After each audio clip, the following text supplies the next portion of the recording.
When I fish for panfish, I like to use a sensitive, short, ultralight rod.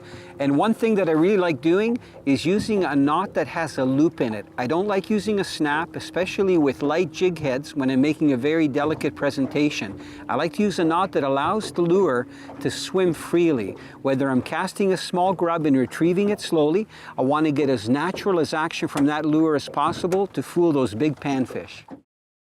My tip is not so much about confidence, but it has to do with practicality. When I'm fishing, I'm not fishing in the morning, I'm not fishing late at night when the fish are biting. I'm fishing like from 10 o'clock in the morning to 3 o'clock in the afternoon, and they don't want to eat. So what I'm doing is I tip my jig or my bait with worm, and then my secret is I use a half of a grub and I put it on here and it holds the worm tight. And I'll tell you something, I get more grubs gone and more worms saved, lots of bites, but when they bite big.